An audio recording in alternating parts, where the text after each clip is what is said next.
Dando sequência à série de entrevistas com os candidatos a governador do Rio Grande do Sul pela Associação dos Diários do Interior, recebemos hoje o candidato Roberto Robaina, da coligação Frente de Esquerda, formada pelo PSOL e PSTU. Olá, candidato, bem-vindo e obrigado pela presença. Eu que agradeço o convite, uma honra, satisfação. Certo, eu sou o Pedro Garcia, estou aqui com o Ronaldo Falkenbach, que vai dar início então à nossa entrevista. Ronaldo. Bom, candidato Robaina, se o senhor for eleito, qual vai ser a sua pauta ou ação prioritária no comando do Rio Grande do Sul? O Rio Grande do Sul necessita de um governo que primeiro diga a verdade para o povo acerca da real situação do Estado. Isso requer uma determinação também de enfrentar quais são os problemas mais graves. É óbvio que tem demandas e carências de todo tipo. Então, na conversa nossa, certamente nós vamos tocar sobre elas, né?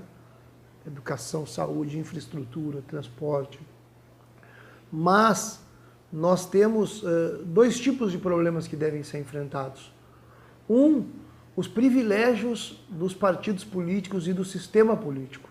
O parasitismo político-partidário que existe no Brasil e evidentemente aqui no Estado, que sangra recursos públicos e que distancia a população da política, porque a política, por uma parte muito grande do nosso povo, é vista como uma atividade lucrativa, digamos assim, e não como uma atividade para desenvolver e lutar pelo bem comum, pelo interesse público, pelos interesses da maioria do povo, da classe trabalhadora, da juventude. Então nós queremos, em primeiro lugar, atacar esses privilégios. E também fazer uma inversão do que hoje ocorre, que é a transferência de recursos públicos para as grandes empresas privadas e para as famílias milionárias que existem no Brasil e existem no estado do Rio Grande do Sul. E não é possível continuar assim. É preciso fazer com que os recursos públicos sejam destinados ao interesse público e não às grandes empresas, banqueiros e às famílias milionárias que, infelizmente, hoje controlam a economia e controlam a política.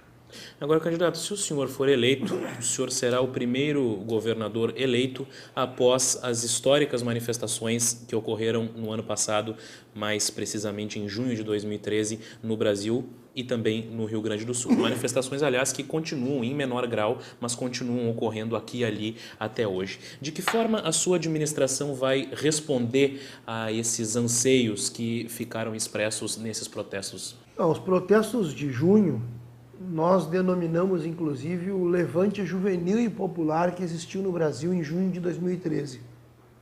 Eles já terminaram, né? Nós tivemos um levante que teve um período no tempo, e ele foi centralmente em junho e chegou um pouco a julho, né? Quando teve a paralisação nacional em 11 de julho de 2013. Mas ele foi um levante que, de uma certa forma, foi um momento muito especial, porque a normalidade para os políticos tradicionais e para os donos do poder é aquela normalidade onde o trabalhador e o jovem vai do trabalho para casa, da casa para o trabalho, ou da casa para a escola, do trabalho, enfim, é uma rotina onde as pessoas aceitam a continuidade da vida como ela está, com as precariedades do transporte, com problemas da educação e da saúde, e esse período foi um período em que o povo disse basta. Então quebrou essa normalidade. E tanto quebrou essa normalidade que teve coisas que pareciam impossíveis que ocorreram. Os 20 centavos, não. As tarifas, quando havia protestos para redução de tarifas de ônibus, sempre se dizia que nunca ia levar em nada, nunca ia ter redução de tarifa, pois em junho de 2013 houve redução de tarifas no país inteiro, mas não foi só por 20 centavos, como os manifestantes muito bem diziam, e nós entre eles, porque nós do PSOL e do PSTU participamos ativamente. A própria vice da chapa, da chapa que eu represento, do PSOL e do PSTU, a Gabi Tolotti, foi uma das lideranças, dos inícios desse movimento. Não foi uma liderança de junho, propriamente dito, porque junho foi um movimento de massas que não teve lideranças. Não teve gente que antes de junho incentivava as pautas que ganharam peso de massas em junho, né? A Gabi era uma delas, e vários militantes do PSOL, do PSTU, militantes independentes, que já em fevereiro de 2013, na capital dos gaúchos, em Porto Alegre, levavam a pauta da redução da tarifa, né? Em manifestações pequenas, até que, felizmente, nós tivemos a combinação de dois acontecimentos que foram muito importantes, que foi a ação na Justiça, que o Pedro Ruas, o vereador do PSOL aqui de Porto Alegre, entrou junto com a Fernanda Melchiona, e a Justiça deu ganho de causa a essa ação em função das manifestações juvenis que começaram no Rio Grande do Sul naquela oportunidade. Então, para nós, a pauta de junho é uma pauta muito importante. Nós ficamos muito tranquilos. Tranquilos em que sentido? Nós achamos que o problema não é governar depois de junho. O difícil é governar antes de junho.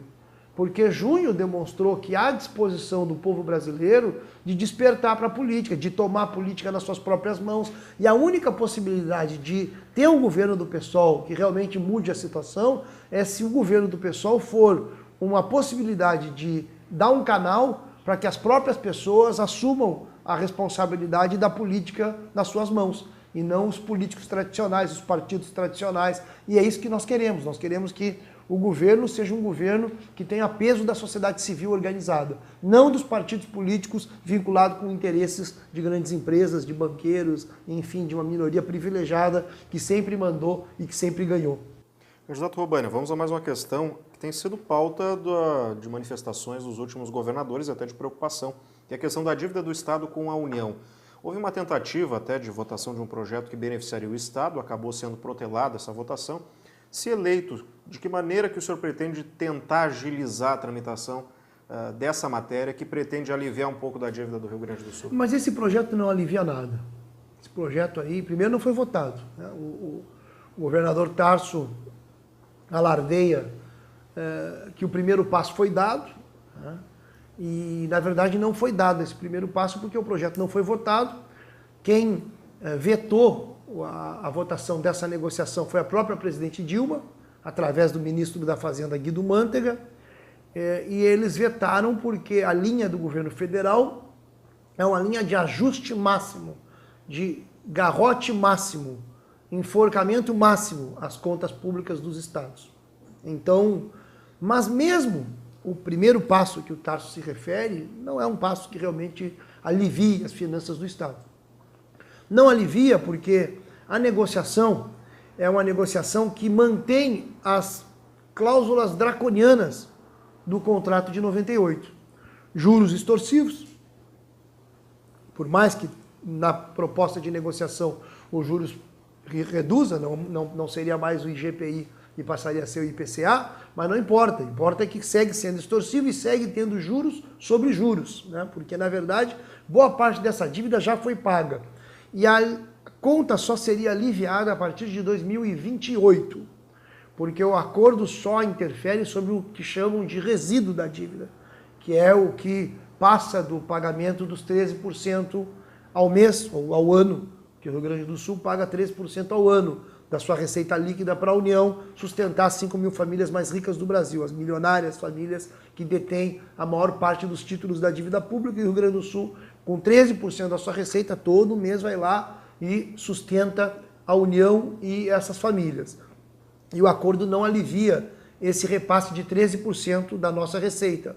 Então aí, eu não quero, nós certamente podemos seguir debatendo esse assunto, porque eu acho que aqui, nesse tema, é onde se concentra as diferenças entre os projetos.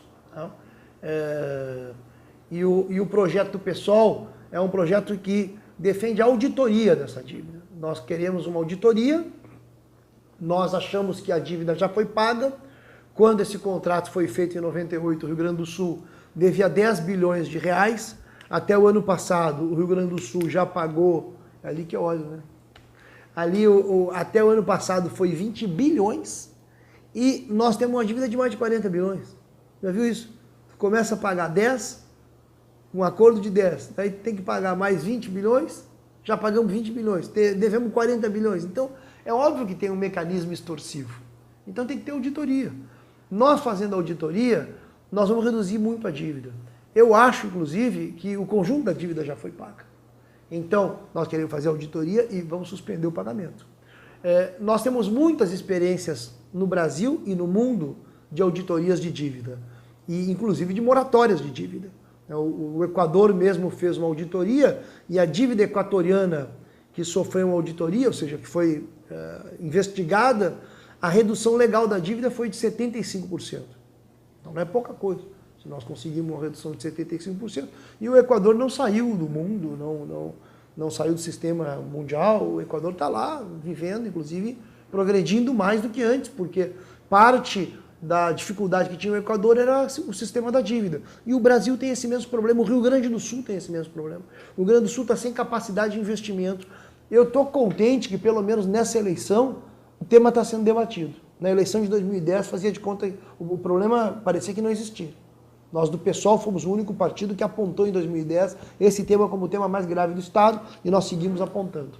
Hoje, felizmente, já há um certo reconhecimento de que deve ser atacado o problema. Mas as candidaturas tradicionais não têm nenhuma proposta para atacá-lo, porque todas elas reconhecem o acordo, mantêm o acordo de 98. E mantido o acordo de 98, não tem o Estado condições de investimento, não tem o Estado condições... Então, esse debate é chave, porque o governador Tarso acabaram de aprovar ontem no Senado um novo endividamento de 300 milhões. Então é isso, quer dizer, o projeto do Tarso é um projeto só de endividar o Estado. Mesmo agora nós estamos no limite do endividamento, daqui a pouco não vão mais dar crédito para o Rio Grande do Sul. E o projeto do pessoal não aceita, nós queremos auditoria e queremos o não pagamento. Ainda a respeito da relação entre governo estadual e governo federal, candidato, um ponto que também já foi pauta de campanhas anteriores é referente às perdas do Estado com a Lei Candir. Houve uma queda nos repasses da União para o Estado e isso prejudica as empresas exportadoras e, em função disso, inclusive, temos casos, por exemplo, no setor fumageiro, de empresas que levaram as suas operações para outros estados porque não estão recebendo as compensações previstas na lei. O senhor enxerga margem de negociação junto ao governo federal para reverter essa situação, candidato? O problema é esse, o tal de alinhamento das estrelas não funcionou, porque a Lei Candir é do Fernando Henrique, foi no governo do Fernando Henrique, tá aí o nome, Candir, era um político vinculado ao PSDB. E, como tu diz, de fato nós temos esse problema, até porque o Rio Grande do Sul é um estado exportador. Então, o Rio Grande do Sul é um dos estados mais afetados do Brasil pela Lei Candir, porque a Lei Candir isenta de impostos justamente as exportações de produtos primários e semi-elaborados. E, de fato, não tem compensação nenhuma, porque nós tínhamos, na verdade, para receber quase 3 bilhões, 2 bilhões e meio, e a compensação não chega a 300 milhões. Então, o Rio Grande do Sul está perdendo, no mínimo, 2 bilhões nessa brincadeira por ano. Há cálculos que dizem que nos últimos 10 anos o Rio Grande do Sul perdeu 10 bilhões ao total, ou seja, a dívida da União nesse caso. Olha a ironia. Dizem que o Rio Grande do Sul deve para a União, mas só na Lei Candir, daqui a pouco nós começamos a ficar credor ao invés de devedor. Então essa história de que o Rio Grande do Sul deve é uma conversa para seguir explorando o povo gaúcho e beneficiando a minoria privilegiada que suga os recursos públicos. Porque nós temos um país onde o recurso está sendo concentrado na União, 60% dos impostos é a União que detém. Depois é que passam para os municípios e para os estados. E além disso, mecanismos como esse de isenções prejudicam estados como o Rio Grande do Sul. Então, qual é a negociação possível? A primeira questão é que o povo precisa saber disso. O povo precisa saber que o governo federal, ao invés de respeitar o Pacto Federativo, ao invés de respeitar os recursos que cada estado merece ter, a União se apropria de recursos que não são dela e nós ficamos na situação que nós estamos, sem piso do magistério sendo pago, com a educação com precariedade. O metrô, que supostamente nós teríamos que ter na capital, é uma vergonha, foi anunciado em 2008, foi a primeira vez que anunciaram o metrô em Porto Alegre, nós estamos em 2014, e a única coisa que tem no metrô é um prédio ali na frente do Beira-Rio, um escritório que já faz uns 6 anos que tem gente contratada para trabalhar lá, não sei o que eles fazem. Estão alugando um prédio que diz escritório do metrô, que a única coisa que tem é o escritório, né? Não tem nada mais. Então, são recursos públicos que nos faltam e que, infelizmente, o primeiro ponto é justamente o povo saber disso. Porque o governo federal não pode ficar com esse dinheiro. E hoje fica. Então, a continuidade da política do Fernando Henrique, né, e nesse sentido, eu acho que, nesse caso, a Ana Amélia e Tarso é Coca-Cola e Pepsi-Cola. Né, porque a Ana Amélia vai dizer o quê? Se a Lei Candir é justamente defendida, inaugurada e apresentada no país pelos partidos que sustentam a sua coligação. E o Tarso é o defensor do partido que herdou a Lei Candir e que se aproveita da Lei Candir para seguir tirando dinheiro nosso. Então, Pepsi e Coca-Cola não vai dar bom resultado aqui no estado. Candidato Robaina, a questão agora, agricultura e economia. A gente sabe que uma coisa está muito ligada à outra no Rio Grande do Sul, pela importância da base econômica, né, ligada à agricultura. Mas, de outro lado, o campo está muito refém do clima. Quando chove, dá problema. Quando dá seca prolongada, o PIB cai. Qual a sua estratégia de governo para não deixar a economia tão dependente, a economia do campo, né, tão dependente do clima como é hoje? É que eu acho que aí tem toda uma discussão sobre plano de irrigação, né? O governo atual disse que fez um plano superior aos governos anteriores, mas ainda é muito insuficiente. Tá? Tanto que, é o que tu dizes, em Tarso alardeia que 2013 foi muito bom o PIB, mas 2013 foi muito bom o PIB porque nós não tivemos problema na agricultura.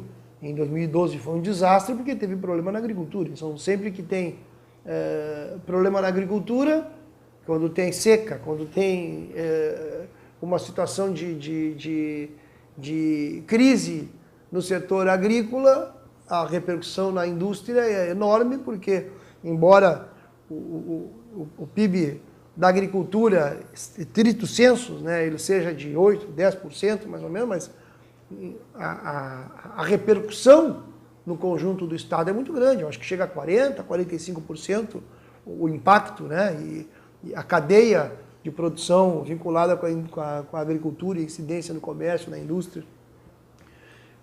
De fato, isso é um problema grave, que não tem solução fácil, porque exige um investimento pesado em irrigação, por um lado, né?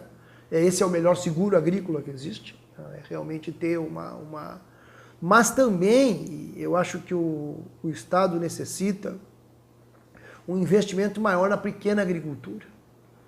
E eu acho que esse é o ponto mais fraco da agricultura do Rio Grande do Sul. A agricultura do Rio Grande do Sul, ela, embora tenha um peso enorme no Estado, ela é muito dominada por grandes esquemas de exportação.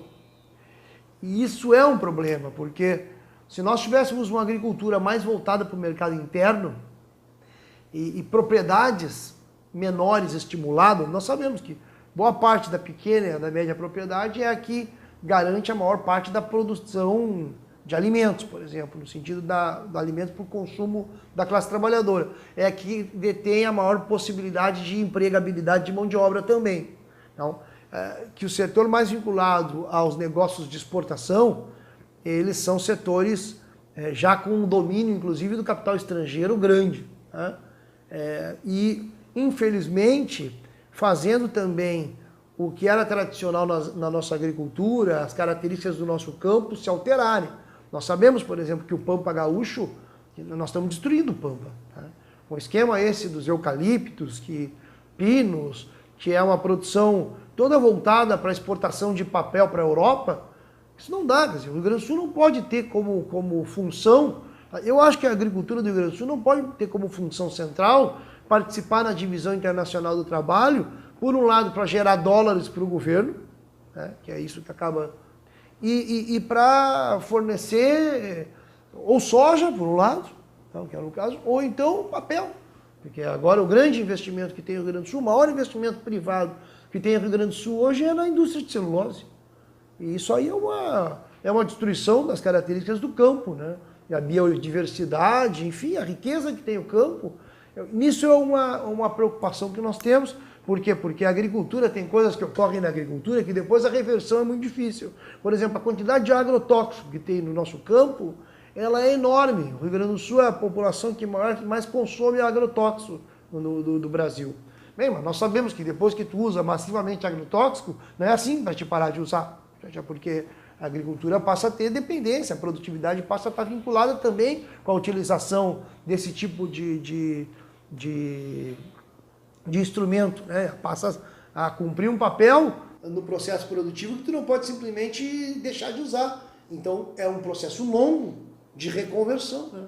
É um problema grave justamente porque exige recursos públicos e exige uma economia de transição para uma agricultura que não seja dominada só por grandes monopólios, ou monopólios privados, nacionais ou estrangeiros, que tenha peso a agricultura familiar, a pequena produção, e que também nós tenhamos uma produção mais sustentável, né? mais sadia do ponto de vista ecológico.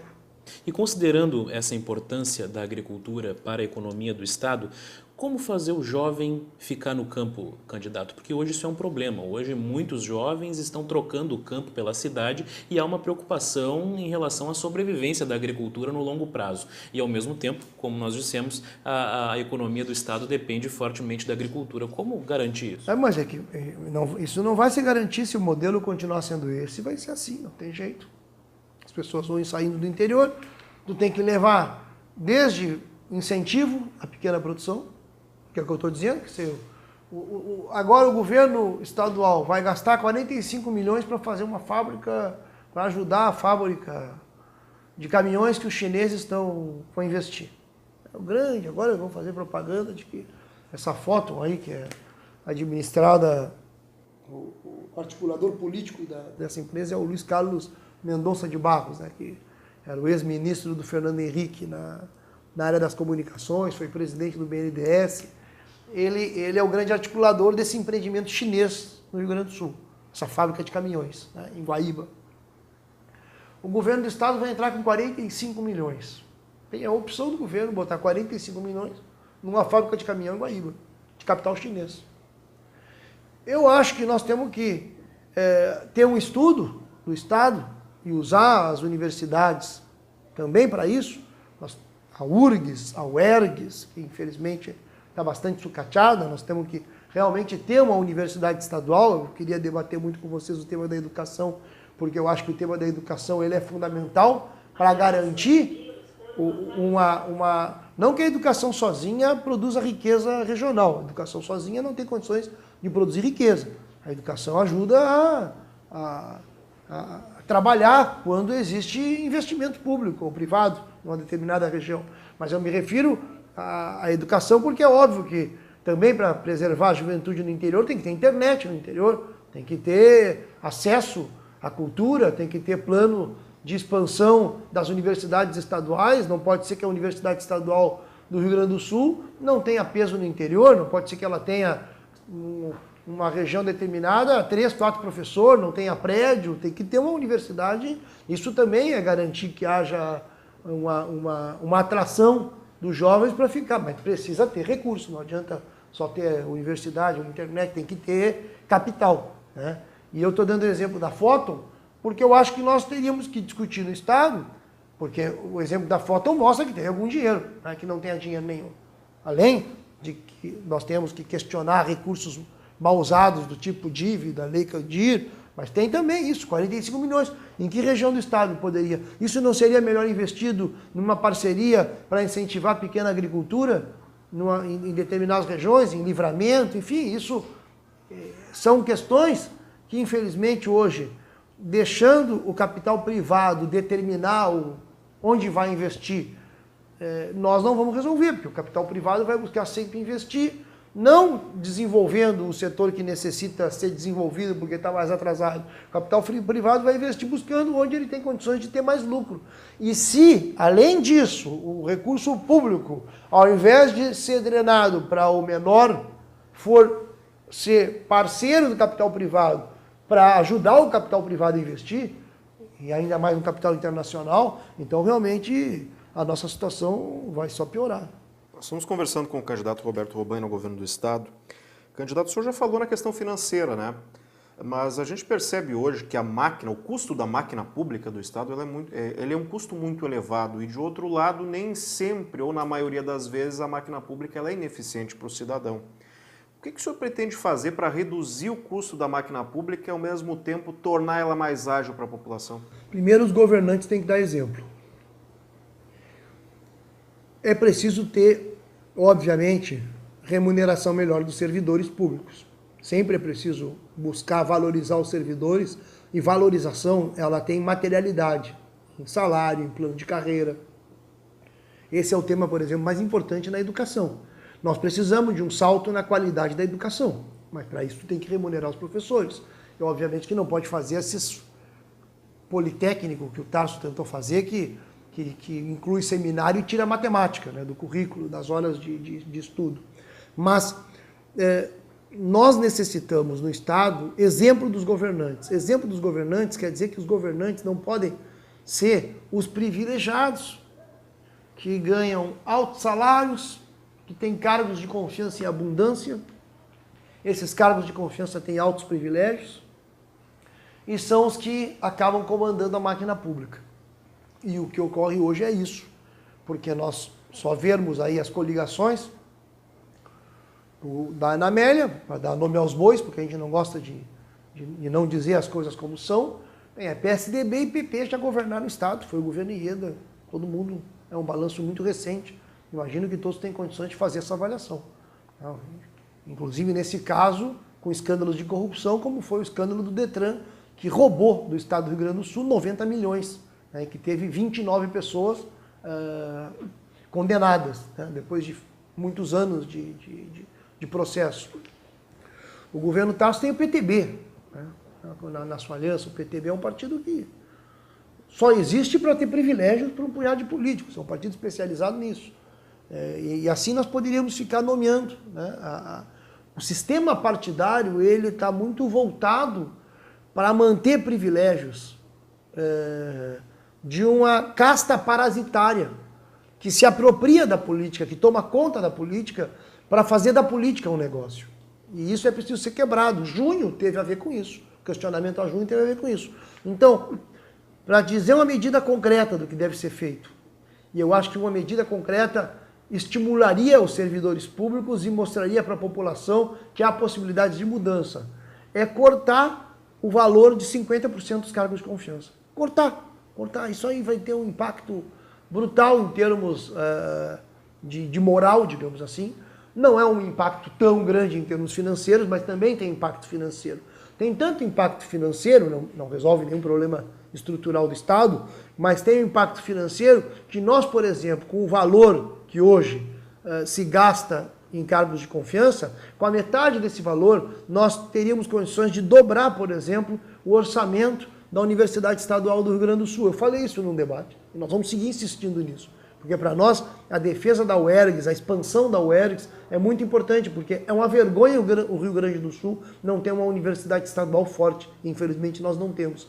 Então, a forma de atacar o parasitismo, os privilégios, é combatendo o sistema político que domina a política hoje. Por isso que o pessoal lançou candidato, por isso que o pessoal não participa dessas coligações, por isso que o pessoal não participa desse toma lá da cá, onde os partidos se apresentam em eleições e no segundo turno eles apoiam e participam do governo dos outros.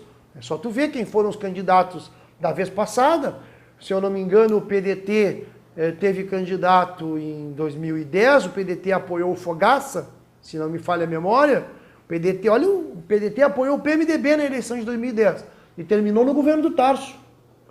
O PSB, apoiou, também parece que lançou candidato. Não, o PSB foi o vice. O PSB ficou até agora no governo Tarso e agora está com o PMDB. Mas o que eu quero chamar a atenção é o seguinte: os partidos, eles lançam candidato e depois eles participam do governo, que eles perdem a eleição e depois participam do governo. O pessoal, tu não vai ver o pessoal perder a eleição e participar de governo. Espero que a gente ganhe a eleição. Mas se nós perdermos a eleição, tu pode ter certeza que nós não vamos estar no governo. E tem os outros partidos que participam da coligação fazendo o cálculo de quem vai ganhar. Eles não precisam nem aparecer. É o caso do PTB. O PTB não fez questão de dar o vice para o Tarso. nem o Senado. Mas pode ter certeza que ele vai ocupar a secretaria. Isso aí ele não vai abrir mão. Ele não quer mostrar a cara, mas ele vai, na hora que tiver que governar, talvez tu nem veja as caras dele. Né? Ou veja quando tiver alguma notícia, tipo, não, tá faltando tanto de recurso público, como teve, né? No caso das secretarias que eles administram no Estado.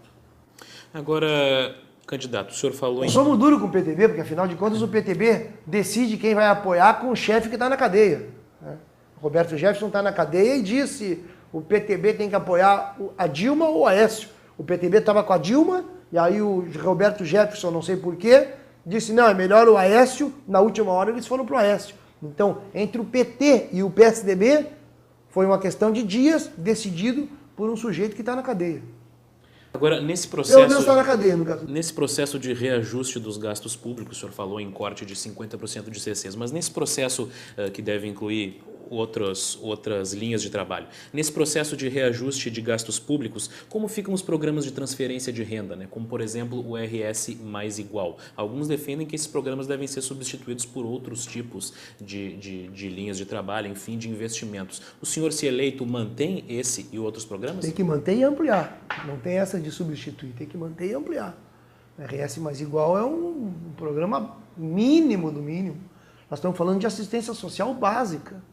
E nós temos no Rio Grande do Sul 1 milhão de famílias cadastradas no Bolsa Família numa situação terrível. Dessas famílias, sei eu, tem cerca de 100 mil famílias que praticamente não têm renda nenhuma, é um desastre. Então, nessas famílias mais pobres do Rio Grande do Sul, as crianças em geral trabalham, crianças de até 10 anos estão trabalhando. Então, dizem que não trabalham. Tem uma classe média reacionária, que essa aí não tem a ver com o pessoal, não tem liga com o pessoal. Aqueles que acham que um sujeito que recebe o Bolsa Família, recebe porque é vagabundo e não quer trabalhar. Pessoas que acham isso é porque não conhecem a pobreza, ou então, de fato, tem um pensamento tão distorcido que às vezes ocorre isso. É uma pessoa que até teve situação de pobreza, também tem essa exceção, e ela saiu da pobreza e acha que porque ela saiu os outros podem sair. Mas não é. É muito difícil. Quando tu tem uma família numa situação de extrema vulnerabilidade, não tem a menor condição. Então, nós temos que ter uma assistência social forte. Eu chamo a atenção até, porque nisso são os problemas que nós temos, o parasitismo.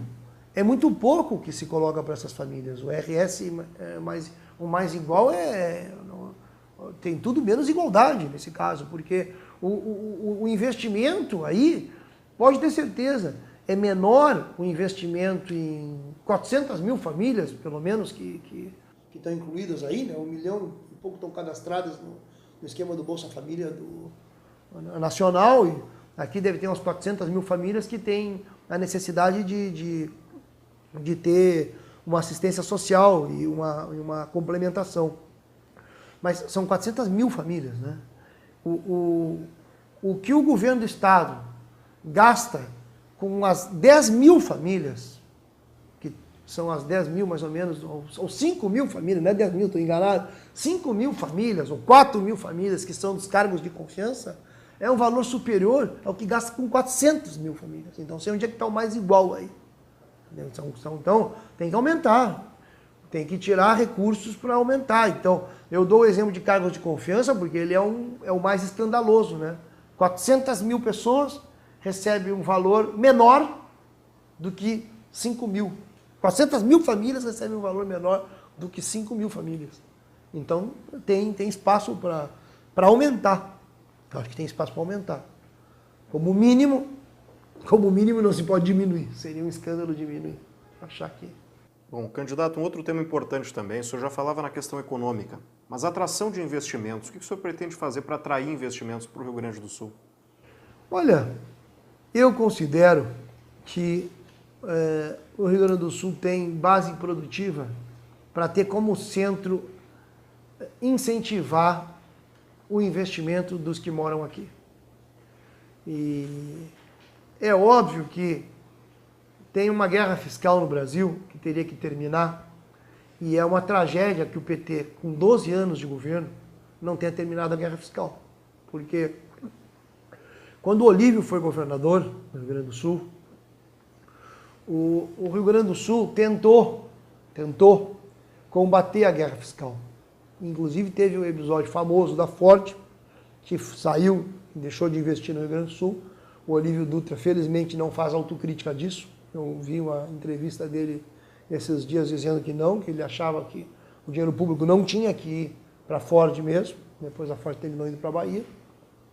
E eu sou dessa linha. Eu não acho que nós temos que dar recursos públicos para grandes empresas. Por isso que eu estava criticando que o governo Tarso deu os 45 milhões para a Foton. Né? Aí não é a Ford, é a Foton. Né? Mas é a mesma lógica. É a lógica de dar recursos públicos para grandes empresas privadas para convencê-las a investir no estado do Rio Grande do Sul. Bem, mas se para convencer eu tenho que dar 45 milhões, eu prefiro não convencer. Se quiserem investir no Rio Grande do Sul, sem que o Estado tenha que dar presentes para as empresas investirem hoje e depois retirarem suas fábricas amanhã, que ocorre muito. Nós tivemos aqui investimentos. Antes de ter esse grande investimento da chilena, nós estávamos aqui no Rio Grande do Sul com a Aracruz. Então não é que uma empresa estrangeira vem e fica o tempo inteiro. Ela vem e sai. Nós temos experiências de fábricas que fecham no Rio Grande do Sul inteiro. Né? Fábricas que deixam de produzir, bem, a indústria de calçado que o diga isso, a quantidade de...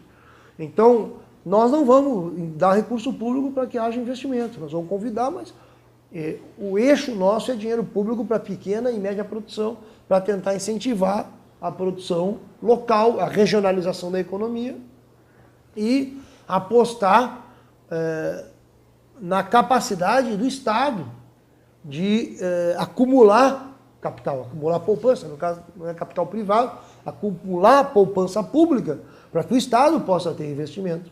Então, e apostar de que se não tem se não tem a tal de combinação das estrelas, né? Alinhamento das estrelas. O alinhamento das estrelas, que a gente tem um alinhamento de sóis, né? Que tem uma estrela também, mas eu prefiro o Sol aqui do PSOL, com a Luciana Genro de candidata a presidente, que é por isso que nós lançamos a Luciana de candidata a presidente, para acabar essa bandalheira nacional de que estados ficam disputando entre si para ver quem é que vai doar mais recurso público para ter capital privado. Parcerias público-privadas, candidato. Muitos defendem isso como uma alternativa para viabilizar, agilizar investimentos e, ao mesmo tempo, tornar os serviços públicos mais eficientes. O que o senhor pensa sobre isso? Eu penso que é a mesma lógica. Se, obviamente, eu tenho 40% do orçamento do Brasil, que eu pego 40% e entrego para o capital privado, para os bancos, eu não vou ter dinheiro para fazer estrada, para fazer mais nada. Eu tenho 40% que eu entrego para banco, eu preciso fazer parceria pública e privada. Então, eu acho que capital privado, ou seja, é que o nome é lindo, parceria pública e privada, estamos dentro, parceria pública e privada, desde que o público não entre com dinheiro e o privado saia com lucro. Porque parceria público-privado, que o público entra com dinheiro e o privado sai com lucro, só é boa para quem? Então, a propaganda essa que fazem é a propaganda de quem está ligado aos interesses desses que saem ganhando. Porque são esses que dominam a economia, são esses que dominam a política, são esses que infelizmente dominam os meios de comunicação, até porque os meios de comunicação também é um negócio, né? Nós não estamos falando só de empresas de comunicação que não tenham relação às grandes empresas de comunicação. Quanto maior o negócio, maior o interesse em defender uma lógica, que é a lógica centrada no lucro. E nós defendemos uma lógica onde nós não negamos a existência do lucro. Em que sentido? Se o pessoal ganha um governo nacional, é obviamente que vai ter capital privado. E pode até ter parceria para fazer obras entre público e privado, desde que não seja parceria tal como é de verdade a parceria público e privado que existe atualmente. Para não falar dos casos de corrupção. A grande parceria público e privado, o grande investimento privado que foi feito, que teria que ser público e que são empresas privadas que fazem, é para a construção de rodovias. Não é? Construção de rodovias é um grande investimento. E o Estado não tem nenhuma condição, então tem que ter... Qual foi a principal empreiteira vinculada em construção de rodovia no Brasil? Qual foi a principal empreiteira? Não sei se vocês se lembram qual foi a principal empreiteira. Foi a Delta, a principal empreiteira. A mais corrupta empreiteira. O nível de corrupção, de roubalheira da Delta é da CPI do Cachoeira. Aquilo ali, a quantidade de dinheiro público que foi posto fora numa ideia de parceria com a Delta não tem nome. Então, por que nós vamos entregar para uma Delta? As empreiteiras são um grande esquema de corrupção no Brasil. Grande esquema de corrupção. E supostamente grandes realizadoras. Então, por quê? Porque o Estado, ao invés de se capitalizar, ao invés de se potencializar para realizar obras públicas, o Estado abre mão de realizar obras públicas, onde o Estado cumpriria um papel, que é o papel que o Estado deve servir, que é realizar obras públicas, e entrega para a iniciativa privada. E aí, bem, nós temos o Odebrecht de Camargo Correia, não é à toa que são as que mais financiam campanhas eleitorais, as que estão mais envolvidas em escândalos de corrupção, e a Delta é o exemplo máximo, porque é o exemplo mais recente, e, bem, isso. Bom, candidato Robaina, até o senhor já tocou nesse ponto aí na sua manifestação anterior, que é a questão da educação, que o senhor considera ponto fundamental. E a questão dos professores, hein? Porque esse dilema aí, esse debate em torno do pagamento do piso, o Estado diz que o atual índice que reajusta o piso é impraticável, que não tem recurso para pagar. Se eleito, é possível prometer o pagamento do piso, ou se não, que política salarial o senhor tem para o magistério? Tem que pagar o piso, não tem saída, tem que pagar o piso, até porque é lei. Aliás, lei feita pelo Tarso, assinada pelo Tarso.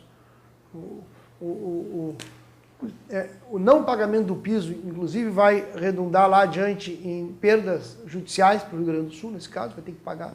Então o Estado também está sendo endividado por essa via, mas tem que pagar o piso porque é justo, é necessário. Eu até estava conversando com o Júlio Flores, que é o nosso candidato ao Senado, e ele ficou bravo comigo porque eu dei o exemplo que a média salarial dos professores está R$2.000. Ele disse, mas não está R$2.000, onde é que tu tirou isso? Está menos que R$2.000. Ele brigava comigo porque está menos de R$2.000. Tu acha que com menos de R$2.000 se pode realmente ser professor? Ou seja, o professor é uma profissão que no passado tinha status social. Hoje o professor não está sendo respeitado. Mas por que não está sendo respeitado? Porque o salário é muito baixo, a dificuldade de ser professor é muito grande. E isso nas grandes cidades, então, se no interior é terrível, nas grandes cidades ainda é maior o problema. Então o salário é muito baixo, tem que valorizar o trabalhador em educação, para poder realmente melhorar a educação. Isso é o mínimo do mínimo, então, o salário. E é óbvio que o governo não pode pagar o piso, porque paga a dívida. Ao pagar a dívida, não, porque não briga pelo dinheiro que o Estado necessita receber das compensações da Lei Candir, porque faz isenções fiscais, não, porque entrega dinheiro público para empresas privadas. Então é uma lógica econômica que o governo segue, que é uma lógica econômica que não... A última preocupação que tem é pagar o piso. E quando querem dizer que quando querem mexer no plano de carreira, é para piorar o plano de carreira, nunca para melhorar o plano de carreira do magistério. É para fazer com que o professor tenha ainda, como o plano esse que eles fizeram do Politécnico, eu estava te dando o exemplo antes, eles fizeram um plano que supostamente é para fazer os estudantes aprenderem mais as questões vinculadas com a região, mas é uma conversa. No plano do governo, no plano de mudança da reforma do ensino médio, o sujeito tem menos aula de matemática. E tem seminários em vez de aula de matemática. São coisas que não... A capacidade do governo de atropelar na área da educação realmente não tem limites. É óbvio que se eu for comparar com o governo da Ieda, é difícil. Não? O Tarso sempre tenta fazer essa comparação. Eu vou começar a comparar o Brasil de Pelotas, por exemplo, lá com o time que eu montei na Ilha da Pintada para jogar. Tudo bem, o Brasil de Pelotas vai ganhar sempre, mas não dá para só o Tarso se comparar com a Ieda. O governo da Ieda foi o pior governo que teve a história do Rio Grande do Sul. Mas nesse quesito da educação, por exemplo, em relação ao magistério, o Tarso está ali. É uma disputa que o Tarso pode perder essa disputa, inclusive, de tão ruim que está. Porque prometeu e não cumpriu, porque a reforma do ensino técnico é uma reforma rechaçada pela comunidade educativa e ela é uma reforma desastrosa, porque não melhora a qualidade do ensino, porque esconde a situação real do Estado em relação, por exemplo, a uma vergonha que nós temos, que é o fato de no Estado do Rio Grande do Sul nós termos quase que, para alguns dados oficiais, estão entre 500 e 700 mil analfabetos no Rio Grande do Sul. Não é uma quantia pequena, já é uma vergonha que nós não tenhamos um plano pesado para erradicar o analfabetismo. 700 mil analfabetos é uma coisa escandalosa. E isso também tem a ver com a UERGS, né? Que evidentemente que no governo da Ieda a UERGS estava terminando, e agora ela está um pouquinho, ela saiu totalmente da UTI, está na UTI ainda, mas já está respirando, né, um pouco, estava morrendo com a Ieda, mas a UERGS está muito sucateada, a UERGS não tem realmente não há um plano para realmente nós termos uma universidade estadual, tanto que a UERGS no Rio Grande do Sul tem um investimento menor que a Universidade de Santa Catarina. No Paraná nós temos 10 universidades estaduais, no Rio Grande do Sul nós temos uma, mal e porcamente. Nós temos uma universidade no Pará, que é muito melhor que a do Rio Grande do Sul, a UEPA. Nós temos a Universidade da Bahia. Eu não vou falar de São Paulo, porque se for falar de São Paulo, a gente vai se suicidar, porque se for comparar em São Paulo, nós temos a USP, que é a melhor do Brasil, nós temos a Unicamp, que é uma universidade por excelência, nós temos a Unesp. Não pode ser que a UERGS seja como é, fraca, sem verbas, sem uma capacidade de realmente ajudar a fazer planejamento regional. Então, nós tem que ter uma revolução na educação. E bem, mas não tem como ter revolução na educação sem pagar o piso, porque isso significa um choque permanente e com razão os professores não podem aceitar uma situação dessas, né?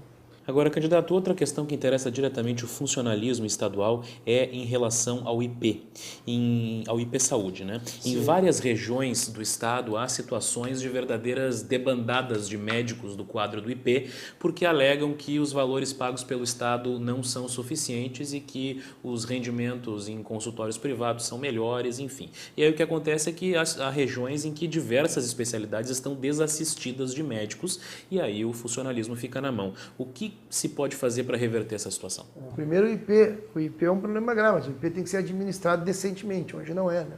Tem todo tipo de escândalo envolvendo o IP, prédios que são do IP, que não são utilizados para nada, irregularidade dos médicos, né?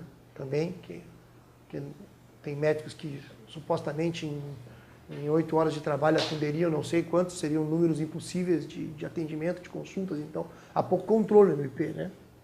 E a começar pelo governo, também que não paga o que deve no IP, né? Porque o funcionalismo tem que pagar 3,1, acho que é esse o valor do fundo, né? Para poder ter o fundo do IP Saúde, né? E o governo do estado teria que dar a contrapartida e não dá, né? Então, eu já não sei nem quanto que está o rombo do governo do estado, a falta de pagamento. Então, isso é a via prática de desmonte do IP. Quer dizer, o governo do estado, ao não repassar porque tem que passar, o funcionário paga, ele paga direto na fonte, mas o governo do estado não paga, não faz a sua parte, não paga a contrapartida patronal, que chamam, né? Para a garantia do fundo do IP, da sustentação do IP. Então, isso está provocando um rombo no IP, além dos problemas administrativos. Então, na prática, o governo está desmontando o IP. E, óbvio que daqui a pouco vão dizer, não tem dinheiro, mas não tem dinheiro porque o governo não pagou a parte dele. E é isso que está acontecendo. Eu acho que esse é o problema mais grave do IP, né? É um problema... não há interesse em manter, né, uma previdência estadual, né? E é muita gente envolvida nisso, eu acho que o total de 1 milhão de pessoas, né? Quer dizer, que ter um furo desses é um furo grande. Eu não sei quando é que isso vai estourar definitivamente. Tu está dando um exemplo só de uma partezinha, né? Que é os médicos se descredenciando, não querendo atender. Mas nós temos um problema mais de fundo, que é a sustentação desse projeto. E, novamente, é o governo, nesse caso, né? Quer dizer, que o governo cumpre a lei, cumpre o que supostamente é tipo dívida. Dívida eles pagam, porque dizem que é obrigado por causa que a lei, etc. Mas o IP também é obrigado o governo a dar a sua parte e ele não dá, né? Então, eu acho que o controle público do IP, acho que é o mais importante. O funcionalismo nisso tem que buscar, isso é uma parte que é difícil, porque, né, a organização sindical, depende muito da organização sindical dos servidores estaduais, para poder fazer com que os servidores públicos tenham peso no comando do IP. porque hoje não tem tanto, né? Óbvio que os servidores têm participação no conselho do IP, mas quem manda ainda são os partidos, né? E aí vem, não tem sido muito bom as gestões deles. Candidato, vamos falar sobre estradas. Aliás, é um tema que vai aparecer muito aí ao longo da campanha. No ano passado, nós tivemos o fim dos contratos privados, né? Criados na década de 90. O Estado assumiu os trechos estaduais, criou a EGR, reduziu o valor da tarifa de pedágio, mas a gente percebe ainda muita crítica em relação ao trabalho da EGR, aos serviços que são prestados, à qualidade das rodovias gaúchas. Qual é a sua proposta para isso? Primeiro, continua a EGR se o senhor for eleito? O que o senhor pretende fazer com as estradas? Nessa aí não vão encontrar parceria para atacar o Tarso em função de terminar os pedágios que ele terminou. Nós somos a favor. Aliás, é o ponto talvez o ponto que o Tarso tenha cumprido algo que ele prometeu na campanha. Então, é óbvio que tem o outro lado da moeda, que é manter as estradas, né? Isso sim, esse é um ponto. Mas a polarização atual é a crítica ao governo porque querem manter privadas. Nisso nós não somos parceiros. Nós achamos que tem que manter, óbvio que é totalmente secundário isso, se tinha que montar mais uma estrutura estatal ou não, se essa estrutura estatal montada é para botar mais cargos de confiança. O que eu quero me referir é que o modelo de combate aos pedágios e o modelo de não aceitar a lógica privada no controle das estradas é um modelo que nós não criticamos a linha do governo nisso de terminar com essas concessões que eu sei que boa parte dos candidatos, aí eu vi o Vieira criticando, a Ana Amélia criticando, nós sabemos que as estradas estão ruins, né? Óbvio, isso qualquer um que viaja sabe.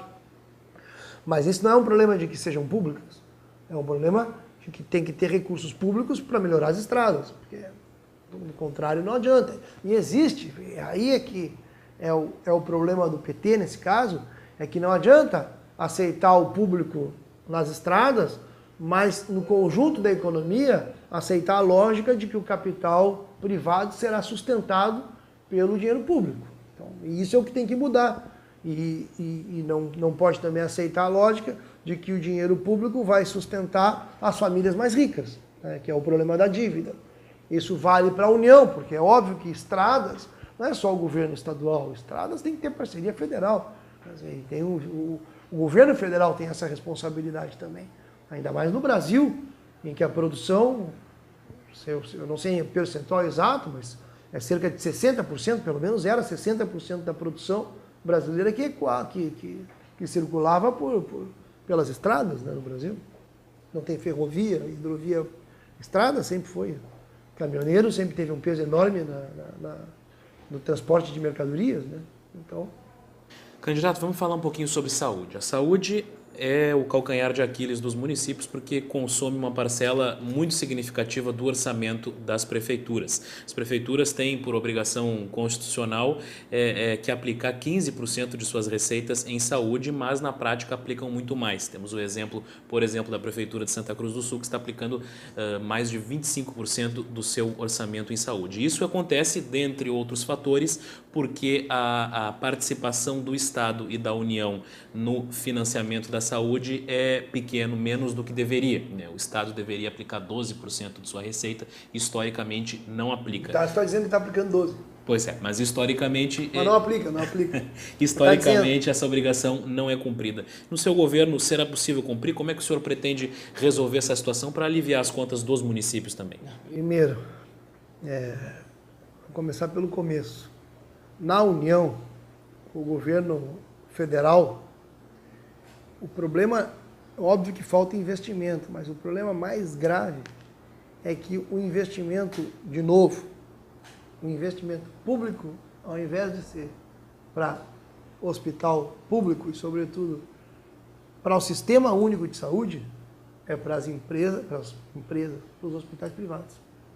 Então, o Rio Grande do Sul, por exemplo, mais de 80% dos leitos são privados no Rio Grande do Sul. Então não pode, nós temos que investir no público, nós temos que investir no SUS.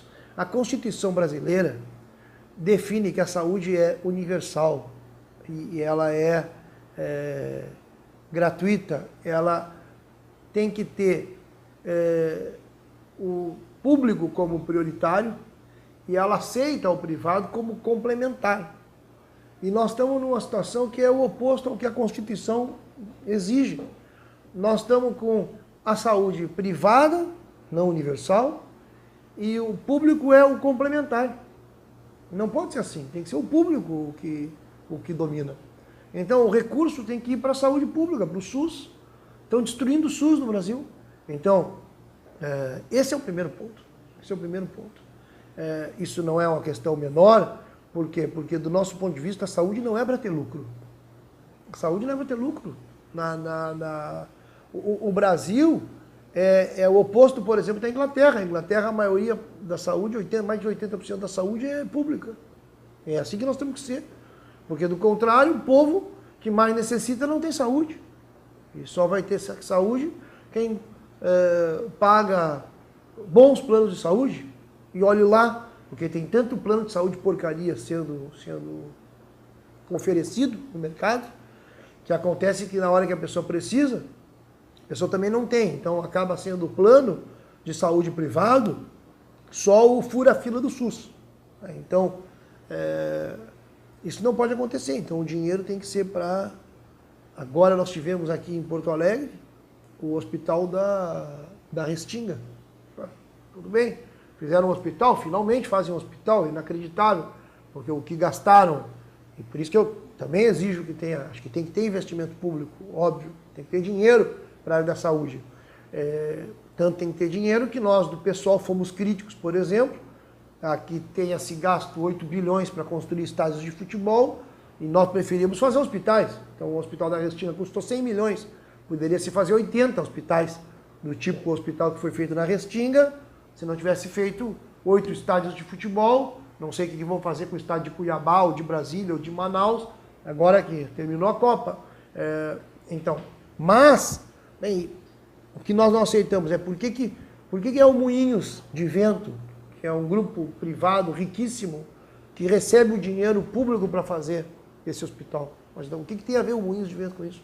Por que não pode ser um hospital se o dinheiro é público? O dinheiro não é do Moinhos, o dinheiro é público, então é um hospital público, não, o hospital é do Moinhos. É 100% SUS lá agora, mas até quando vai ser 100% SUS? Porque esse é o problema. Os leitos vão diminuindo, então nós temos uma carência de leitos no Rio Grande do Sul, diminuiu muito os leitos. E o interior é que mais sofre, claro, o interior sofre horrores, porque tem poucos hospitais regionais.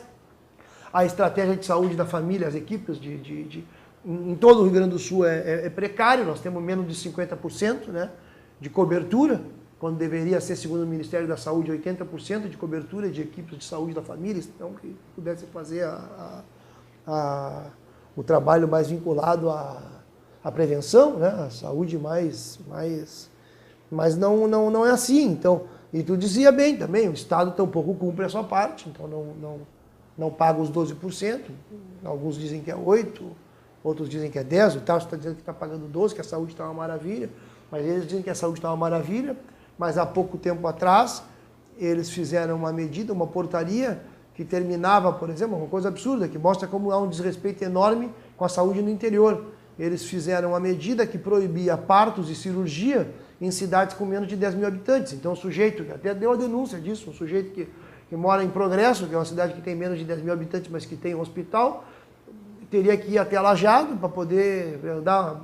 Uma mulher grávida teria que andar 50 quilômetros para fazer um parto. Quer dizer, uma coisa que é absurda.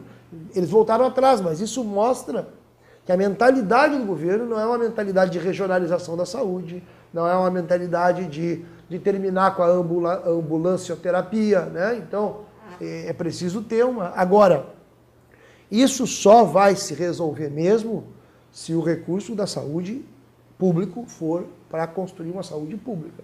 Porque, do contrário, nós vamos continuar tendo hoje, como é hoje, uma saúde que é um verdadeiro negócio, né? E aí, se tem que ter lucro, tudo fica mais, como eu posso dizer, quando exige o lucro, uma determinada atividade, todo o investimento ele é pensado em função disso, né? Então, e obviamente que, para que tu vai atender os mais pobres? Os mais pobres são os que têm menor capacidade de ajudar a dar lucro para um determinado investimento. E por isso que o povo está abandonado. É isso aí. Aqui no Rio Grande do Sul, os dados que se tem é que só na fila para ter um atendimento de média complexidade, a pessoa está esperando 2 anos, 2 anos e meio, para poder ter um atendimento. E são 200 mil pessoas que estão na fila. É muita gente, né? Candidato Robaina, um tema agora importante também, que é a segurança pública. Se fala que a Brigada Militar tem um déficit de 10 mil homens ao longo desses últimos anos. O que o senhor pretende fazer para recuperar o efetivo da Brigada e, por consequência, aumentar a segurança? Tu viu que tudo precisa de dinheiro, né? Esse é o primeiro problema. Então, aí porque são investimentos. No caso da Polícia Militar, eu vejo que é verdade o que tu diz, tem uma redução, né? Hoje tem mais ou menos 25 mil, não sei se chega a tanto assim. Eu me lembro que tinha 30 mil, 28 mil, 30 mil policiais militares, agora está mais ou menos em 25 mil. Eu não sei se é tanto assim. O fato é que quando teve a Copa e a Polícia Militar saiu do interior para a capital para a segurança da Copa, foi uma grita geral no interior do estado porque estava faltando policial. Então, e além do mais, o interior está mais violento, porque também as quadrilhas, os bandidos, fizeram o cálculo de que é um bom negócio roubar no interior, né? Que tem menos policiais. Então isso aí a necessidade de policiamento no interior aumentou e o efetivo não. Então, essa contradição existe. Portanto, não tem outra forma a não ser aumentar o efetivo. Isso significa, por isso que eu dizia antes, mais recurso público.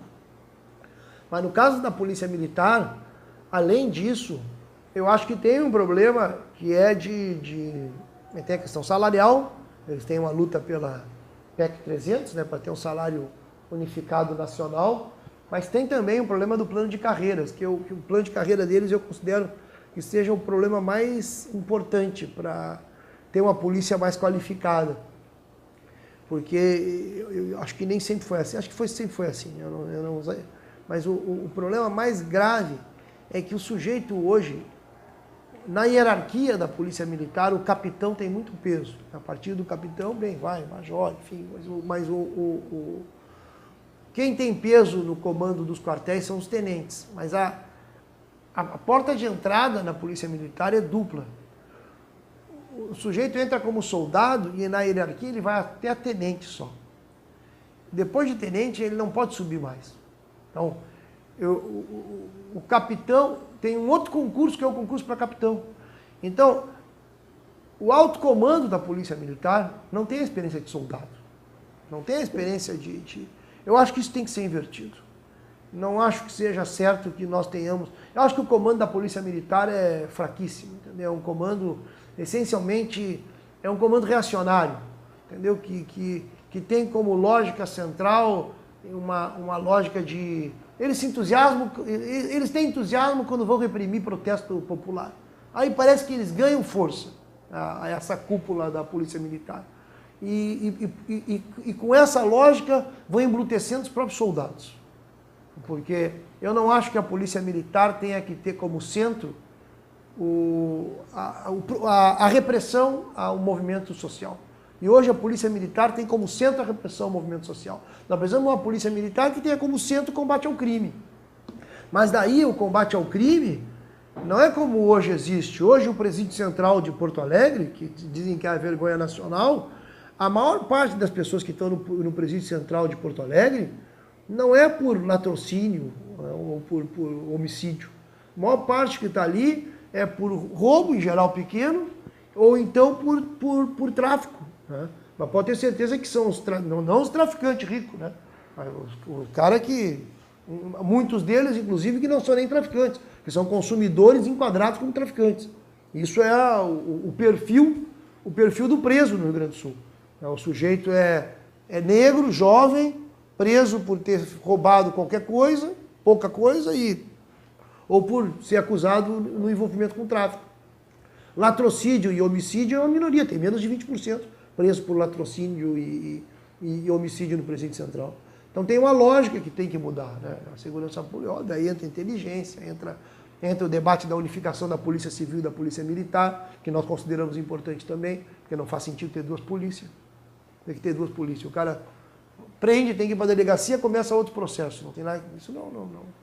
E aproveitando que o senhor falou do presídio central e dos presídios de maneira geral, porque nós sabemos que a superlotação e os problemas sérios de infraestrutura das cadeias é uma realidade de todo o país, inclusive no Rio Grande do Sul. O que o senhor pensa para fazer de forma a minimizar essa situação? E já lhe pergunto qual será o futuro do presídio central de Porto Alegre se o senhor for eleito. Vai fechar o presídio central, né? Isso até o Tarso já disse que vai fechar. Então, a Ana Amélia disse que vai fechar. Então, eles dizem, depois não fecham, né? Aí é outro problema. Né? Falam e não fazem. Mas também tem que mudar a composição, é o que eu estava dizendo do presídio central. A política de segurança pública no Brasil, ela é uma tragédia. Nós já temos hoje a terceira população carcerária do mundo, né? Nós temos 500 mil presos no Brasil. Então, não acho que o nosso problema é que falte prender mais gente, entendeu? Ou seja, falta prender mais gente de cima. Então, isso é o que está faltando. Está faltando prender crime de colarinho branco. Se nós aumentarmos a prisão dos colarinhos brancos, Vocês viram o caso da FIFA aí, né? O sujeito foi preso, depois foi liberado, depois fugiu.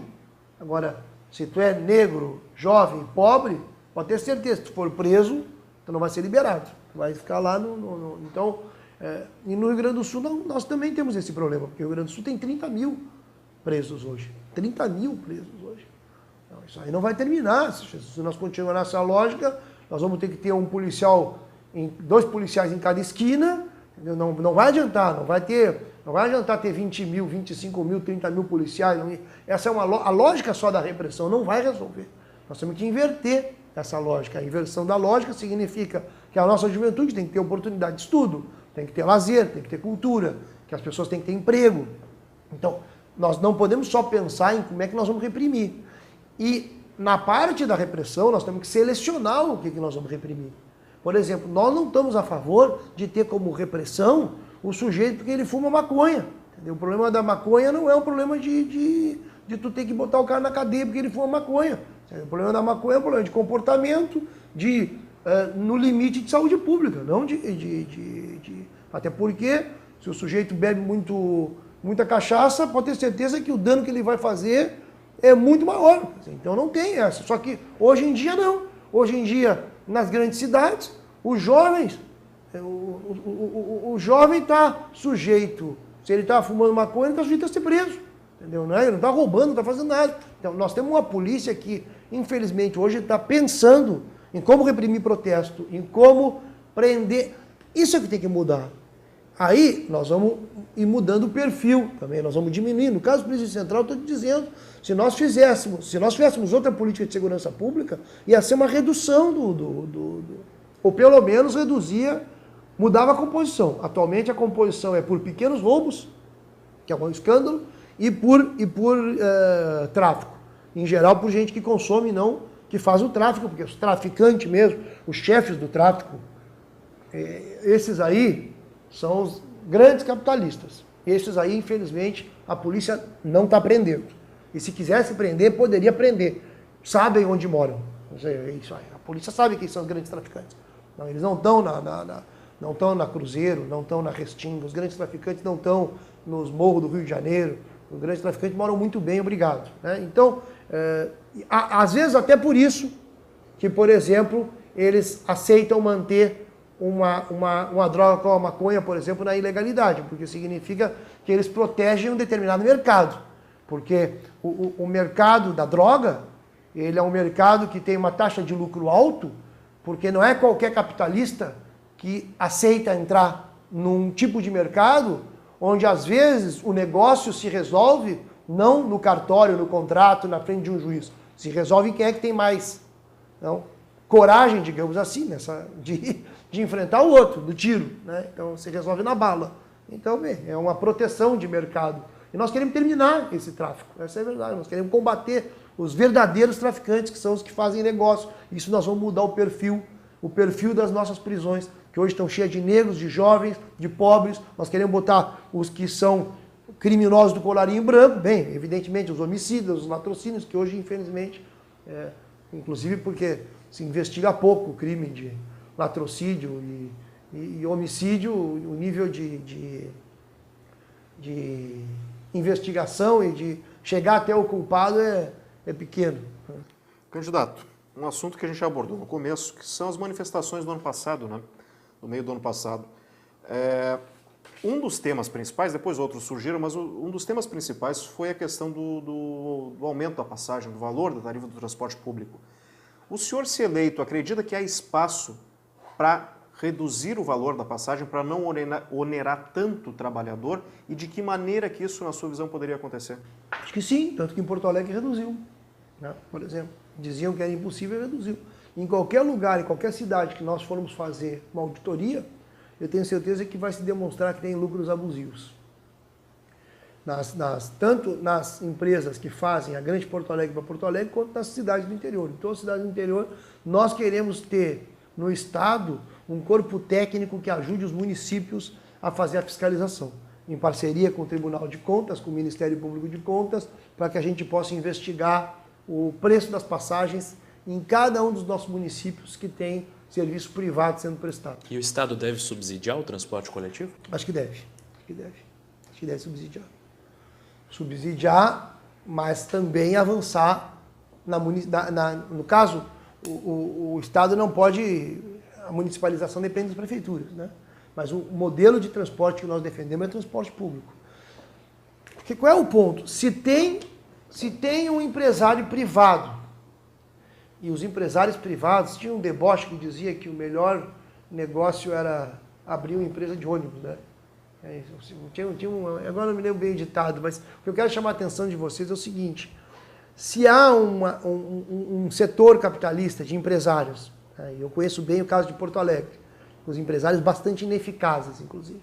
Não eram empresários com grande capacidade de gestão, a não ser de fazer as trambicagens que eles ficaram durante anos, uma parte deles fazendo no transporte de Porto Alegre, que desmoronou agora, produto da ação do pessoal também, e obviamente produto mais do que nada dos movimentos de junho, né, que demonstraram, tanto que a ação do pessoal, por exemplo, que conseguiu a redução da tarifa, a base jurídica dessa ação é que fazia 30 anos que não tinha licitação aqui no transporte público, então em função disso, agora estão prometendo que vai ter, bem, se teve uma primeira tentativa, agora o governo municipal vai fazer outra, mas o fato é que eu estou convencido que se tem empresas privadas, empresários privados que aceitam entrar no setor público para fazer um negócio, é porque esse negócio rende. Então, nem o empresário, por exemplo, participaria de uma concessão de um serviço como esse, porque o transporte é uma concessão pública, se isso não desse dinheiro, se não desse lucro. Então, se dá lucro para a empresa privada, por que o Estado vai abrir mão? Não tem por que o Estado abrir mão. Então, se for um serviço deficitário, tudo bem, então o Estado... Agora, transporte público depende do quê? Por que o Estado vai abrir mão? Se quem garante a existência desse serviço, basicamente, são os trabalhadores que garantem esse serviço com o seu esforço, os rodoviários, os cobradores, os mecânicos. Então, é uma questão de gestão. Então, se é uma questão de gestão, e isso é a lógica do PSOL, o PSOL aposta, o PSOL é um partido que defende que a política só faz sentido se ela for um esforço para que o público domine. O público tenha o controle dos serviços que são públicos.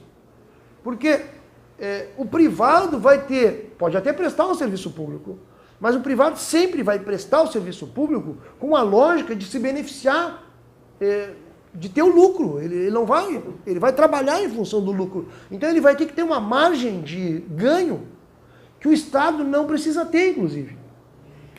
Então, o que no caso da iniciativa privada é lucro, no caso do Estado é excedente para poder seguir investindo.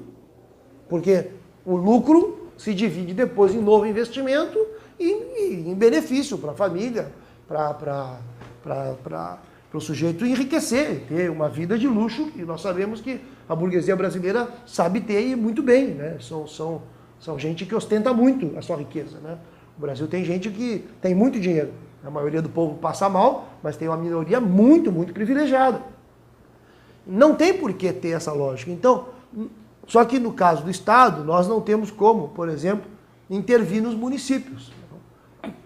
Mas nós queremos intervir o máximo possível.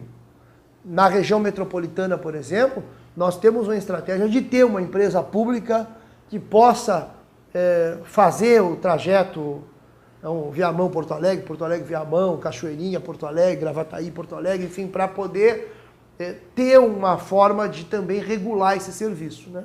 No interior, o máximo que nós podemos fazer, em termos legais eu estou falando, né? Não em termos ideais, em termos do que eu gostaria, mas em termos do que a legislação permite, é fornecer corpo técnico para realmente ter uma capacidade de fazer auditagem, investigação, para saber que qualidade que os serviços estão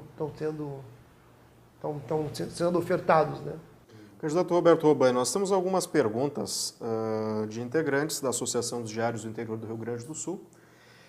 Começando pelo Jornal do Povo, representando a região centro-oriental. Qual a sua proposta de desenvolvimento para as cadeias produtivas do arroz e da soja no Rio Grande do Sul e que tipo de investimento será necessário para o Estado fazer? Arroz e soja no Rio Grande do Sul, a coisa está... A gente tem que perguntar lá, no caso do arroz, tem que perguntar para o de Pelotas, né? Pro Érico Ribeiro, que é o campeão, esse é o campeão, né? Esse tem produção de arroz no Rio Grande do Sul que eu acho que ganha de... Ele bate todo mundo, né? Acho que é o campeão do mundo, quase. Eu acho que essas são cadeias de produção que estão muito monopolizadas, né? Então, com o nível são as cadeias dominadas pelas grandes empresas. E nós, nisso, óbvio, arroz é fundamental, nós queremos que haja uma inversão disso. Nós, de uma certa forma, nós somos um projeto que, ao beneficiar o pequeno e o médio produtor, nós vamos nos enfrentar com os setores. Os setores, certamente, que dominam a produção de arroz e a produção de soja, nós vamos ter um confronto inevitável, porque se nós não tivermos esse confronto, o Estado não vai conseguir se desenvolver. Tanto é assim que, no caso de Pelotas, por exemplo, né, que é onde essa região, se nós dependêssemos da linha do Érico Ribeiro, por exemplo, essa região não ia se desenvolver, ao contrário, foi uma região que não se desenvolveu em função desses grandes latifúndios, né? Então, nós vamos apostar numa linha de reforma agrária, só que é um processo longo, como eu disse, como o PIB gaúcho depende muito disso, não é um processo simples, mas nós não vamos ter uma linha de incentivo, eles vão poder fazer seus negócios, mas não vão contar com o Estado para fazer esses negócios do ponto de vista de ter recursos públicos, enfim, isso não vai ter.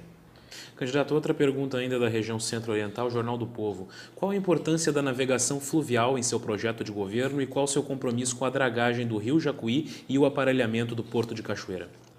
Olha, aí esses pontos mais de infraestrutura, nós temos um problema aqui que não há uma política de realmente usar os nossos rios, né? Nem no caso de Porto Alegre há essa política, porque nós temos toda a região vinculada com Guaíba, com as ilhas, a zona sul da cidade que podia ter sido usado com hidrovias e não foi. Então, é uma política que tem que ser estudada para realmente usar o máximo possível. Ou seja, qual o tipo de planejamento exato, nós vamos depender muito de ter uma relação com as universidades e com os setores produtivos para saber como é que se pode otimizar, né? E a partir daí ter recursos públicos, priorizar conforme for a capacidade do Estado de aportar. Mas realmente nós temos que ter política para... Eu dizia para vocês que a produção no Brasil, a circulação de mercadorias, os cálculos que eu tenho é de 60%. Eu não sei bem no Rio Grande do Sul que peso tem, mas também é grande. Então todo o escoamento da produção sobrecarrega muito as estradas, né? Então, e é caminhão para tudo que é lado, não tem estrada que se mantenha. Então, quanto mais nós conseguirmos fazer um tipo de transporte de mercadorias usando nossos rios, isso vai ser um sinal de progresso. Candidato, uma pergunta enviada pela região Nordeste, jornal Folha de Caxias, diz que a Serra Gaúcha tem problemas de infraestrutura que prejudicam a logística da distribuição da produção agrícola e metal-mecânica. Ele pergunta, se eleito governador, a população da região pode contar com a duplicação e o pedagiamento da Rota do Sol entre Caxias do Sul e Lajeado Grande? Existe também a demanda da duplicação da RS 122 entre Caxias e São Vendelino. E, por fim, como o senhor pretende tratar a construção do aeroporto regional de Vila Oliva? Olha, eu acho assim, infraestrutura é um problema geral, a Serra também, porque aí nós temos um polo realmente de produção forte, mas nós não somos da linha de pedágio. Então, não sei bem qual é o interesse da pergunta em relação ao pedágio. Por que teria que ter o pedagiamento? Então, mas não é da nossa linha. E obviamente que poder ter investimento em estradas, vai ter que ter parceria do governo federal. O governo federal vai ter que entrar nisso, porque do contrário, nós não vamos ter. Ou seja, nós aqui no Rio Grande do Sul, os investimentos foram muito baixos nisso, né? A própria Dilma fez quando nós tivemos a inauguração, a ideia de fazer a duplicação da Ponte do Guaíba, foi algo que a Dilma... É o governo federal que tem que entrar para fazer uma duplicação da Ponte de Guaíba, que é um negócio que é básico para poder realmente chegar na capital. Se precisou a presidente entrar no jogo, e mesmo assim ainda nós estamos longe de começar o projeto, em todo o estado vai ser assim. O tema das estradas vai ser ou o governo federal entra ou nós não vamos resolver. E não vai adiantar pedágio. Isso é o que eu acho que é um pouco a ilusão. De que o pedágio vai ter pedágio e vai conseguir resolver, porque vai ter investimento, porque alguém vai... com o dinheiro do pedágio vai duplicar a estrada, isso não vai acontecer. Ou seja, para ter duplicação, para ter melhoria substancial nas estradas, o governo federal tem que entrar com recursos. Candidato, tem uma pergunta também que reflete essa preocupação dos municípios com infraestrutura, que é do jornal Ibiá, da região metropolitana, principalmente envolvendo o Vale do Caí. Há problemas de duplicação ali na 240, entre Portão e Montenegro, há um problema também na 287, né, com falta de manutenção. E uma pergunta daí específica em relação à manutenção e à infraestrutura das estradas do Vale do Caí, o que é possível projetar sobre isso nos próximos 4 anos. E há um questionamento também em relação ao DAER. O que o senhor pretende fazer em relação ao DAER para que o órgão passe a funcionar melhor? O DAER é uma crise permanente, né? Por isso que também teve aí a discussão da fundação da EGR, teve muito a ver com isso. Por isso que eu também não fui contra, porque o DAER está tão queimado na população e é uma estrutura tão ineficiente, mas eu não acho que o problema seja do funcionalismo ali, que o DAER é o que supostamente teria que resolver todos os problemas que não tem solução porque não tem dinheiro. Então o DAER fica... o DAER eu acho que é o órgão que está se especializando em dar desculpa, entendeu? Em fazer uma promessa e não cumprir. E nessa região aí, é uma das regiões mais castigadas, também pelo fluxo aí a rodovia é castigada mesmo, porque tem a ver com muito caminhão, né? Então não tem estrada que aguente, então tu tem que ter investimento muito pesado aí. Então, aí entra parceria com o governo federal, porque do contrário, nós vamos ficar numa lógica de promessas também. Então, que é o que eu vejo que o governo está fazendo, né? E a oposição, digamos, de direita, ela explora a precariedade das estradas para fazer o discurso do pedágio, de que não pode ser pública, tem que ser pedagiada, tentando trabalhar com a ideia de que se tiver pedágio, vai ter melhoria substancial, e não vai ser assim. Quer dizer, o pedágio não tem capacidade realmente, a partir do pedágio, de se duplicar estradas, de fazer isso, não é suficiente. Então aí tem que entrar recurso público, né? O que nós nos comprometemos é justamente fazer o estudo, examinar cada caso para realmente onde a situação é uma situação de muita precariedade, e nesse caso é de muita precariedade, que o Estado atue. Mas não é com pedágio, e sim com exigência ao governo federal, com parceria ao governo federal, para poder atuar e minorar esse drama. O Jornal Nacional também manda questão envolvendo estrada. Passo Fundo é o polo de uma importante região em que a logística é fundamental para o desenvolvimento. Para melhorar o sistema rodoviário, existem 2 projetos de duplicação. um da RS 324 entre Passo Fundo e Casca e o outro da RS 135 entre Passo Fundo e Erechim, que estão parados no governo do estado. Qual promessa ou proposta sua para viabilizar a duplicação dessas duas importantes rodovias? A pergunta é boa. Qual promessa? A promessa. Não, eu acho que não é uma questão de promessa. Eu acho que justamente é as pessoas não caírem mais nas promessas. Acho que esse é o ponto. Então, nós estamos discutindo questões dos...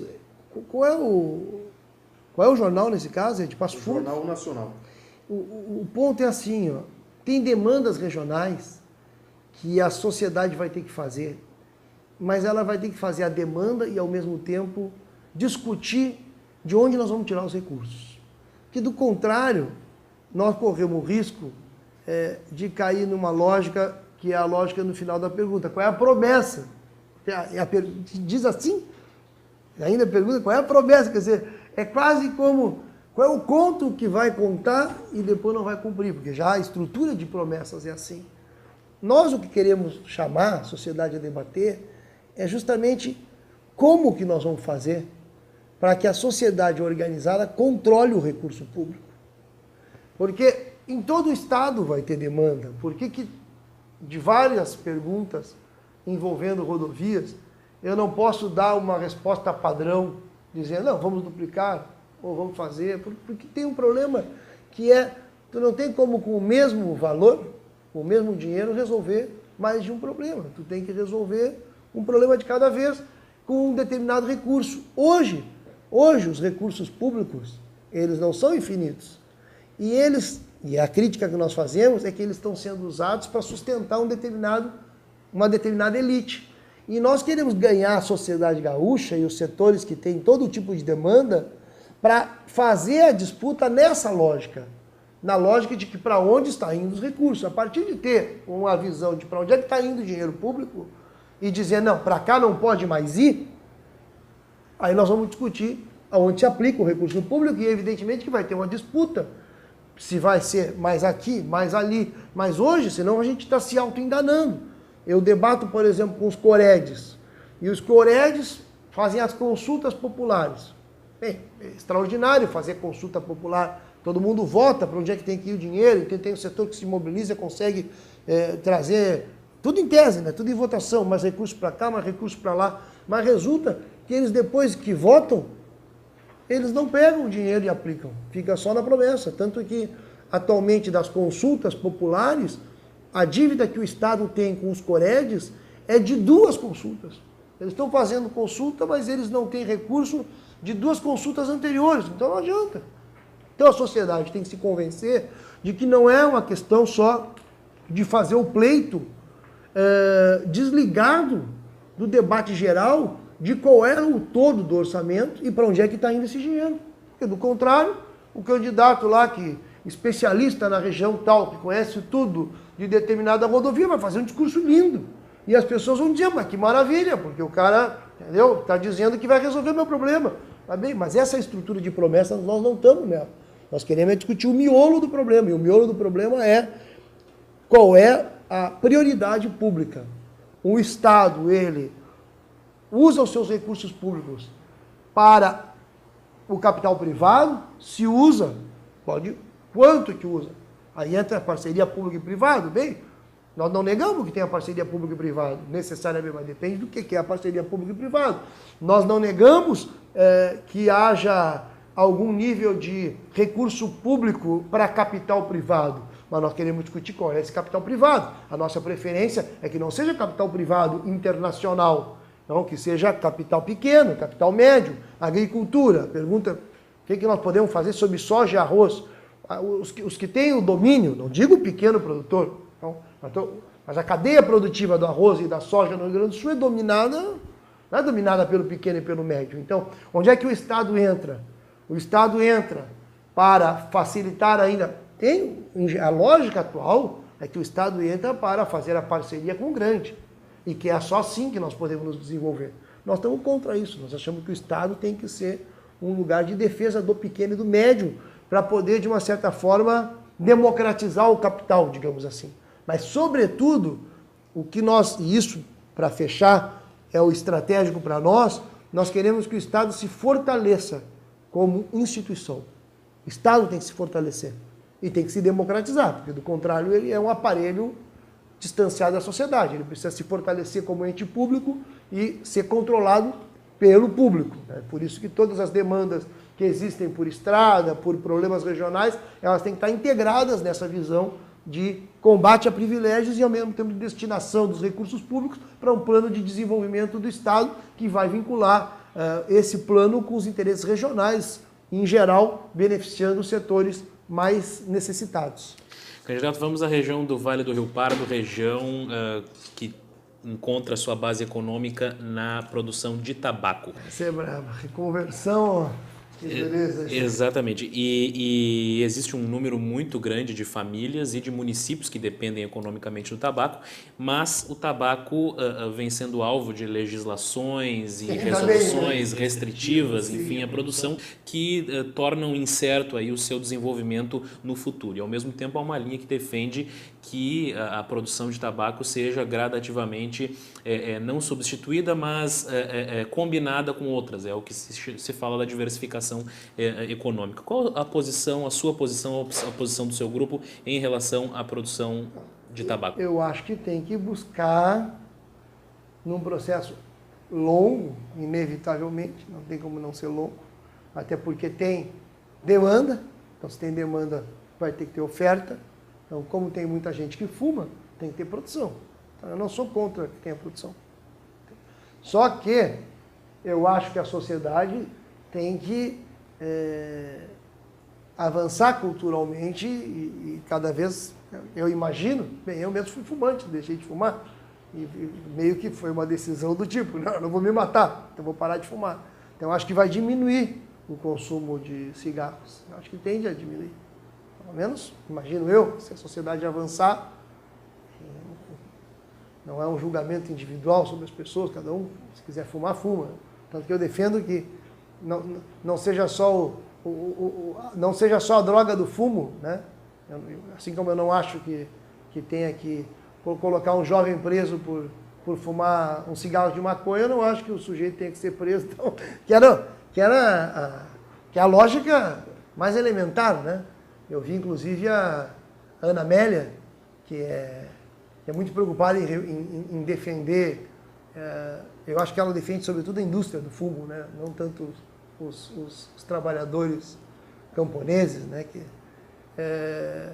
Mas ela comparando com a Bolívia, né? Não pode, na Bolívia, fazer as pessoas pararem de produzir coca. Eu concordo com essa lógica, acho que a produção vai continuar, mas tem que ter um plano para essas famílias. Não tanto só por essa questão do consumo, mas também porque o problema maior do caso do fumo é que as pessoas estão morrendo na produção disso, né? O camponês ali, o trabalho é uma droga muito pesada, as pessoas têm uma vida mais curta, doenças terríveis nessa região. Então não dá para aceitar isso sem ter uma política a longo prazo de produção de produtos melhores, né? Então, feijão, arroz, então, todo tipo de produção que seja benéfica, né? E não a produção de um produto que realmente só faz mal para a saúde. Mas nós não temos pressa para isso. Ou seja, não é uma prioridade nossa, né? Essa questão. Se tivesse um governo do PSOL, provavelmente o que teria mais era controle da segurança do trabalho, digamos assim, né? Acho que o que mais nós iríamos investir é que tenha a segurança de trabalho, porque para ali tem que ter roupas especiais e as pessoas em geral ou às vezes não sabem ou não usam, as empresas não fornecem, né? Que ali as grandes empresas multinacionais de tabaco, quanto menor for a remuneração dos plantadores, melhor para eles, né? Eles ganham muitos lucros com isso. Então, nós íamos atuar muito aí, né? Na organização sindical desses trabalhadores, que são realmente muito explorados. A nossa maior preocupação é com eles, nesse caso. Tem uma questão geral, estratégica, porque é uma região inteira que depende disso, né? E para o futuro, é óbvio que nós vamos caminhar para uma crise nessa região se a longo prazo não tiver uma reconversão, porque vai diminuir o número de pessoas fumando. Eu acho isso, pelo menos. Certo. Candidato, nós tínhamos ainda uma outra questão do Vale do Rio Pardo, mas eu creio que, de certa forma, ela já foi respondida porque envolve a demanda da duplicação da RSC 287, na medida em que é um importante corredor entre a região do Vale do Rio Pardo e o sul do estado, uma região produtiva, exportadora, necessita de uma rodovia em melhores condições, que atualmente está desafogada, mas eu creio que já foi respondida, de certa forma, pelo senhor. Né? Então, eu gostaria, candidato Roberto Robaina, da Frente de Esquerda, representa os partidos PSOL e PSTU na disputa pelo governo do estado. Agradeço muito a sua presença e uma boa campanha para o senhor. Muito útil, obrigado, valeu. Certo, então, nos próximos dias voltamos com mais candidatos a governador. Muito obrigado pela audiência.